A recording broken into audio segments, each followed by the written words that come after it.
സങ്കൽപ്പിതം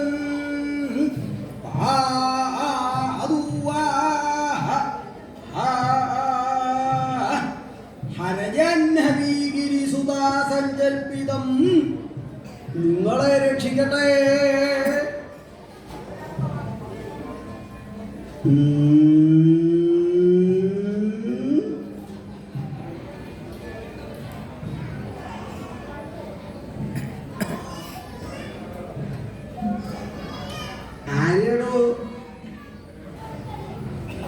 ആരെയാ താനിപ്പോ രക്ഷിക്കാനായിട്ട് ഏൽപ്പിക്കേണ്ടായത്?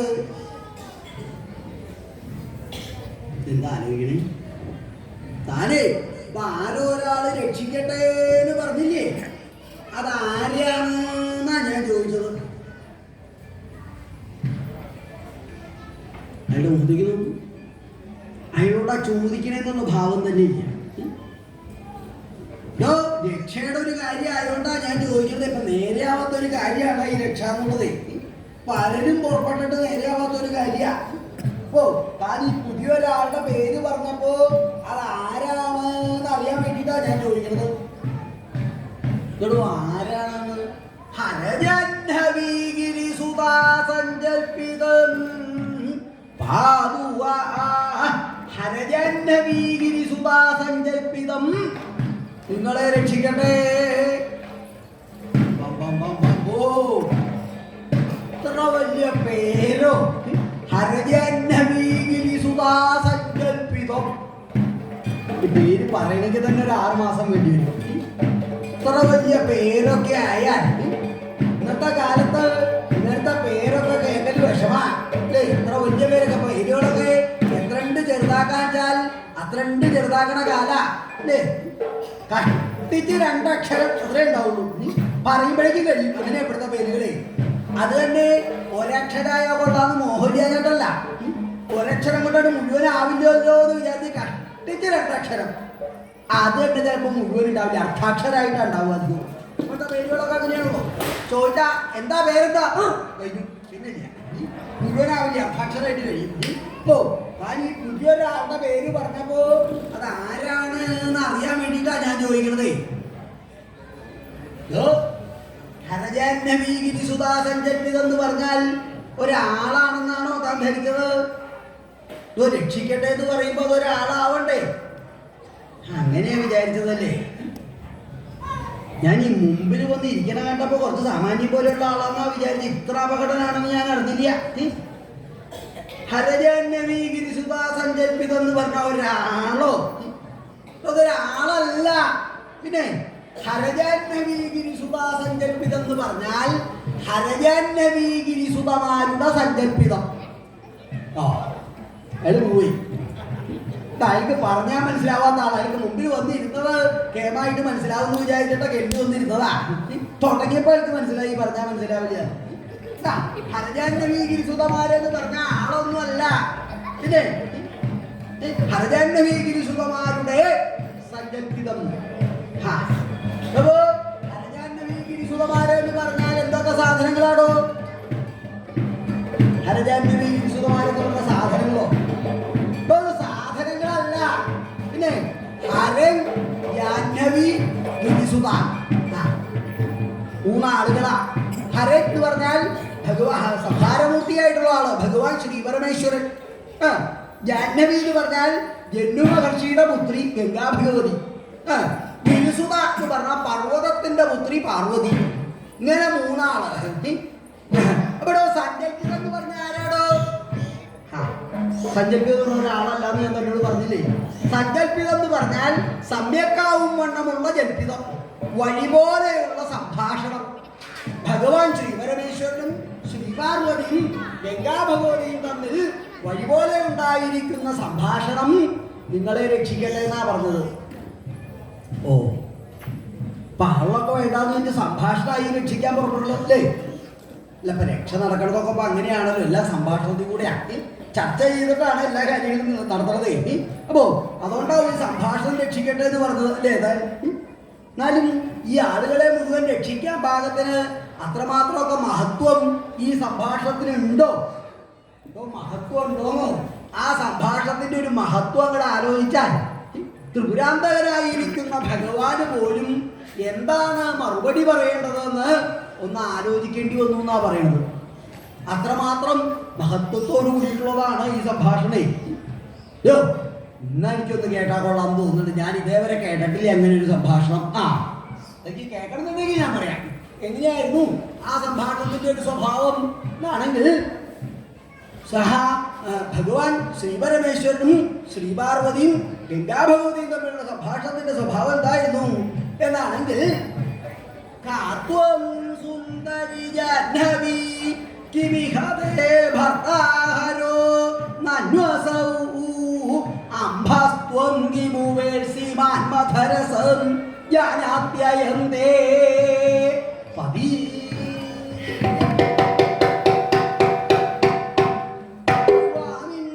സത്യമിതം നഹി പ്രിയതമേ സത്യം കുതാക്കാമിന നിത്യേവം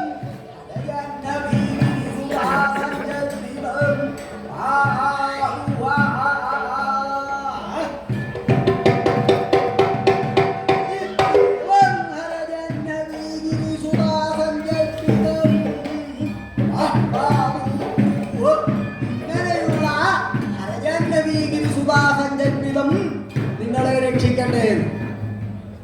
ഇങ്ങനെയുള്ളത് എന്ന് പറഞ്ഞാൽ എങ്ങനെയുള്ളത് എന്നാണെങ്കിൽ, ആ ഭഗവാൻ ശ്രീപരമേശ്വരൻ കൈലാസത്തിങ്കലാണല്ലോ ഭഗവാന്റെ അധിവാസം. ആ കൈലാസത്തിൽ അങ്ങനെ ഭഗവാൻ കഴിയണ സമയത്ത് ഭഗവാനെ സംബന്ധിച്ചിടത്തോളം കുറച്ചൊരു വൈഷമ്യമുണ്ട്. എന്താന്നല്ലേ, അദ്ദേഹത്തിന് ഭാര്യമാര് രണ്ടാ. ശ്രീപാർവതിയും ഗംഗാഭഗവതിയും രണ്ട് ഭാര്യമാരാ.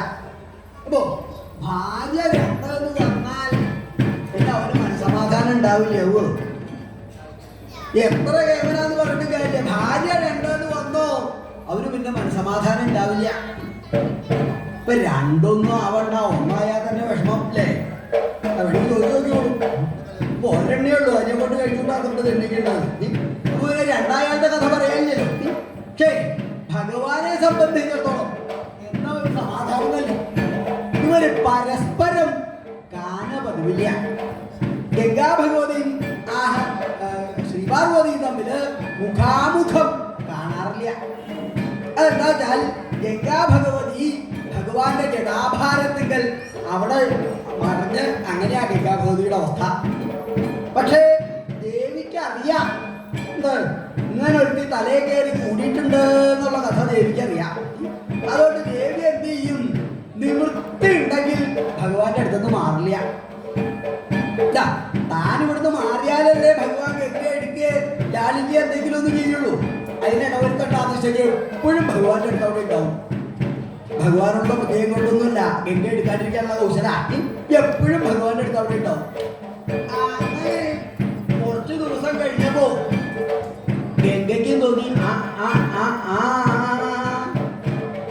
എന്താണ് അദ്ദേഹം എന്റെ കഥയൊക്കെ മറന്നുന്നാണ് എനിക്ക് തോന്നുന്നത്.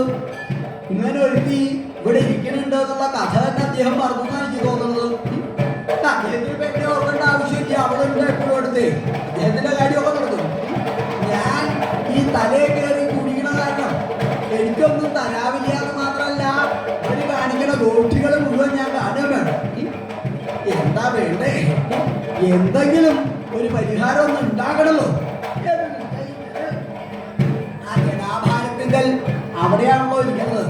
അവിടെ ഇരുന്നു കൊണ്ട് ആ ജട പിടിച്ചിട്ട് പതുക്കെ വലിച്ചു. ഈ ജട എന്ന് പറഞ്ഞാൽ അനവധി രോമങ്ങൾ കട്ട മൂടി അങ്ങനെ ഉണ്ടാവുന്നതാണ് ജഡേ. തലയിലെ ഒരു രോമം പിടിച്ചു വലിച്ചാൽ തന്നെ വേദന സഹിക്കില്ല. അപ്പൊ പിന്നെ ജട പിടിച്ചു വലിച്ചാൽ കഥ പറയാനുണ്ടോ? ആ ഗംഗാഭഗവതി ജട പിടിച്ചു വലിച്ചപ്പോ ഭഗവാൻ അറിയാണ്ട് അപ്പൊ ചെന്നു കൈ തലയിലേക്ക് അറിയാണ്ടേ തലയ്ക്ക് കൈ കൊടുക്കണ കണ്ടപ്പോഴാണ് ദേവി അടുത്ത് അവിടെ ഇരിക്കണ്ടല്ലോ. പ്രിയതമൻ എന്താ എന്താ അങ്ങനെ തലയ്ക്ക് കൈ കൊടുത്തിരിക്കണത്? ഒന്നുമില്ല പാർവതി, എന്താന്ന് പറയാൻ നോക്കിയിട്ടുണ്ടോ? ഏയ് ഒന്നുമില്ല, വെറുതെ തലയ്ക്ക് അങ്ങനെ കൈ കൊടുത്തു എന്ന് മാത്രമേ ഉള്ളൂ. അയ്യോ എന്നാ ആയിക്കോട്ടെ. ദേവി ഒന്നും ഉണ്ടാകുന്നില്ല. പിന്നെ കുറച്ചു ദിവസത്തേക്ക് വലിയ കുഴപ്പമുണ്ടായില്ല ഗംഗയെ കൊണ്ട്. എന്താ ഗംഗ കണക്കാക്കി ഇത് ഓർമ്മിപ്പിച്ചിട്ടുണ്ടല്ലോ. ഭഗവാൻ എന്തെങ്കിലും ഒരു പരിഹാരം ചെയ്യും എന്ന് കണക്കാക്കി പിന്നെ കുറച്ച് ദിവസത്തേക്ക് വലിയ ശല്യം ഉണ്ടായില്ല. കുറച്ച് ദിവസം കഴിഞ്ഞിട്ടും ഭഗവാൻ ഗംഗ എടുക്കാനോ ലാലിക്കാനുള്ള ഭാവമൊന്നുമില്ല. എന്നാ ഭഗവാൻ വേണ്ടാന്ന് വെച്ചിട്ടല്ല, പാർവതി അടുത്തൊന്നും മാറിയിട്ട് വേണ്ടേ. പാർവതി അടുത്തൊന്നും മാറിയിട്ട് ഒരു സമയം എപ്പോഴും ഉണ്ട് എൻ്റെ അടുത്തേക്ക്. അങ്ങനെ വന്നപ്പോ ഗംഗയ്ക്ക് തോന്നിയത് എന്താണോ ഓർമ്മിപ്പിച്ചിട്ടും മാറ്റമൊന്നും കാണില്ലല്ലോ അദ്ദേഹത്തിന്. എന്നാ ഒന്നും കൂടെ ഒന്ന് ഓർമ്മിപ്പിക്കുക തന്നെയാ നല്ലത്. എൻ്റെ അല്ലേ ആവശ്യം, ആവശ്യക്കാരന് ഔചിത്യം നോക്കേണ്ട ആവശ്യമില്ലല്ലോ. അവിടെ ഇരുന്നുകൊണ്ട് ആദ്യം വലിച്ചേക്കാൾ കുറച്ചും കൂടെ ശക്തിയിലൊന്നുകൂടി വലിച്ചു. വലിച്ചപ്പോ ഭഗവാൻ തലവേദന എടുത്താൽ കൈ അറിയാണ്ട തലയിലേക്ക് ചെല്ലുള്ളൂ. ആ നേരത്ത് ദേവി ഉണ്ടെന്നുള്ള ഓർമ്മ ഉണ്ടാവില്ല. തലയ്ക്ക് കൈ കൊടുക്കണപ്പോഴാണ് ദേവി പ്രിയതമൻ എന്താ അങ്ങനെ തലയ്ക്ക് കൈ കൊടുത്തിരിക്കണ എന്താ?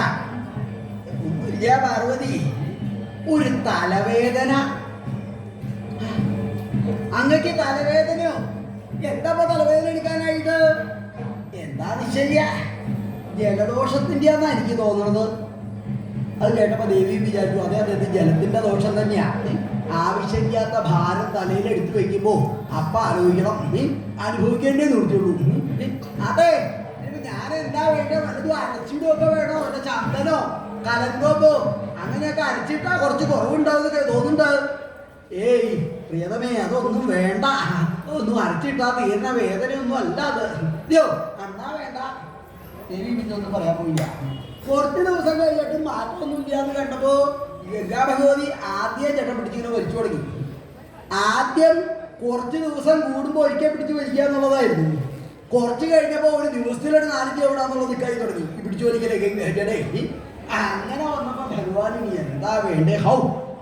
ഇവളെ ഒന്ന് സന്തോഷിപ്പിക്കാതെ കണ്ട് ഇവിടെ സമാധാനമായിട്ട് കഴിയാൻ ഇവിടെ സമ്മതിക്കില്ല, സംശയില്ല. ഇതൊന്ന് സമാധാനിപ്പിക്കണമെങ്കിൽ പാർവതി അടുത്തൊന്നും പോവണ്ടേ? അതിനെന്താ ഉപായം ആലോചിച്ചപ്പോ ഒരു കൗശലം തോന്നി ഭഗവാന്. സ്വർഗ സ്ത്രീകളെ സ്മരിച്ച് പാർവതിയെ കുറച്ചു നേരം തന്റെ അടുത്തുനിന്ന് മാറ്റി നിർത്തുക എന്ന് നിശ്ചയിച്ച് ഭഗവാൻ കൈലാസത്തിങ്കൽ ഇരുന്നുകൊണ്ട് ആ സ്വർഗ സ്ത്രീകളെ സ്മരിച്ചു. മനസ്സിൽ ഭഗവാൻ സ്മരിച്ചാൽ ആ സ്മരണ അറിയാൻ പിന്നെ വലിയ താമസമില്ലല്ലോ. സ്വർഗ സ്ത്രീകള് ഈ സ്മരണ അറിഞ്ഞ് ഭഗവാന്റെ അടുത്തേക്ക് കൈലാസത്തിങ്കലേക്ക് അങ്ങോട്ട് വന്നു. അങ്ങനെ വന്ന് ആ ഗോപുരദ്വാരത്തിങ്കൽ വന്നപ്പോ സ്വതേ അവിടെ കാവൽ നിൽക്കണവനുണ്ട് ഒരുത്തൻ, ഭൃഗീരടി. അങ്ങനെ ഒരുത്തനാണ് കാവലിന്റെ ചുമതല കൈലാസത്തില്. അവൻ എന്തോ ഒരു അത്യാവശ്യത്തിന് അവിടുന്ന് മാറി നിൽക്കുന്ന സമയത്താണ് ഈ സ്വർഗസ്ത്രീകൾ എല്ലാവരും കൂടെ അവിടെ വരികയുണ്ടായതേ.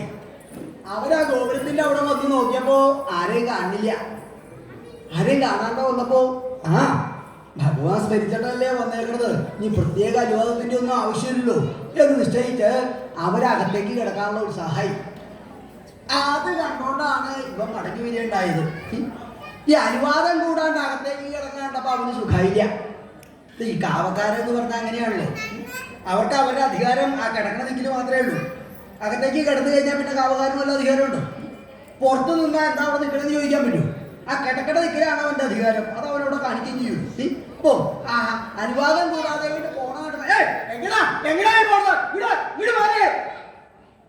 വല്ലാണ്ട് സൂക്ഷിച്ചെടുത്തപ്പോ ഇവര് സ്ത്രീകളല്ലേ, അവരെ ആകെ പരിഭ്രമിച്ചു. എങ്ങനെയായി കടന്നു പോണേ? നിനക്ക് തോന്നിയ പോലെ കടന്നു പോകാനുള്ള സ്ഥലം വെച്ചേക്കുന്നത്. ഞങ്ങള് ഇവിടെ വന്ന് നോക്കിയപ്പോ ആരെയും കണ്ടില്ല. ആരെയും കണ്ടില്ലെങ്കിൽ കടന്നങ്ങോട്ട് പോവാ വേണ്ടേ? ആരെയും കണ്ടില്ലെങ്കിൽ ആരെങ്കിലും പറഞ്ഞതുപോലെ അവിടെ നിൽക്കണം. കടന്നങ്ങോട്ട് പോവല്ല വേണ്ടേ? ഞങ്ങൾ അങ്ങനെയൊന്നും വിചാരിച്ചില്ല. എന്ന് വിചാരിച്ചില്ല? ഞങ്ങള് ഭഗവാനെ ഒന്ന് കാണാനായിട്ട് എങ്ങനെയെങ്കിലും കൂടി വന്നാൽ ഭഗവാനെ കാണാനൊന്നും പറ്റില്ല. അതിന് ചില സമ്പ്രദായങ്ങളൊക്കെ ഉണ്ട് അവിടെ. എന്താണാവോ സമ്പ്രദായം? ആരെങ്കിലും ഭഗവാനെ കാണാൻ വന്നാൽ ആദ്യം എന്നോട് പറയണം. അതിനാ ഞാനിവിടെ നിൽക്കണത്. എന്നോട് പറഞ്ഞാൽ ഞാനത് ഭഗവാന്റെ അടുത്ത് ചെന്ന് അറിയിക്കും. ഇതാണ് അറിയിച്ചാൽ കാണാൻ പറ്റിയ സമയമാണെങ്കിൽ കാണാൻ പറ്റിയ സമയമാണെന്ന് ഭഗവാൻ അരുളി ചെയ്യും.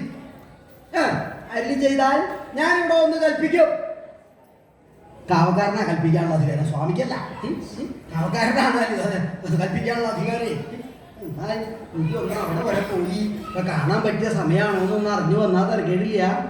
അത് നിനക്ക് നേരത്തെ തോന്നിയില്ലല്ലോ. കടന്നങ്ങോട്ട് പോവാനായിട്ടായത് നീ കാണണ്ട. പോളെ പറയരുത്, ഞങ്ങൾക്ക് അറിയാണ്ട് അർത്ഥം പറ്റിയതാണ്. നീ ഒന്ന് അവിടെ വരെ പോയി കാണാൻ പറ്റിയ സമയമാണോന്നൊന്ന് അറിഞ്ഞു വരണം. കാണാൻ പറ്റിയ സമയമാണോന്ന് അറിഞ്ഞു വരണം. അതെ, ഞാൻ എന്താ അവിടെ ചെന്ന് അറിയിക്കട്ടെ ഭഗവാനെ? ഞങ്ങൾ വന്നിട്ടുണ്ട് എന്ന് പറഞ്ഞാൽ മതി. അങ്ങനെ പറഞ്ഞാൽ കാണാൻ അനുവാദം ഉണ്ടാവും. തീർച്ചയാണോ? തീർച്ചയാണ്. അവിടെ നിൽക്കേട്ടോ. ഞാൻ ഭഗവാനെ കണ്ടു വന്നതിന്റെ ശേഷം അകത്തേക്ക് കിടക്കാവൂ ഞാൻ പറഞ്ഞേക്കാം. അത്രേ ഉള്ളൂ. നീ വന്ന് അനുവാദം തന്നതിന്റെ ശേഷം ഞങ്ങൾ അകത്തേക്ക് കിടക്കുള്ളൂ. അവിടെ നിൽക്കേ ഭൃംഗീരടി അവിടുന്ന് വേഗം പോകുന്നു ഭഗവാന്റെ അടുത്ത് വന്ന് എന്താ ഭൃംഗീരടി? ചില ആളുടെ ഗോപുരദ്വാരത്തിങ്കൽ കാണാനായിട്ട് വിടവുണ്ടുണ്ട്. ആരാത്? ഞങ്ങള്. ആര്? ഞങ്ങള്. എടാ, ഞങ്ങളെന്ന് പറഞ്ഞ ആരാ? ഭൂതഗണങ്ങളോ?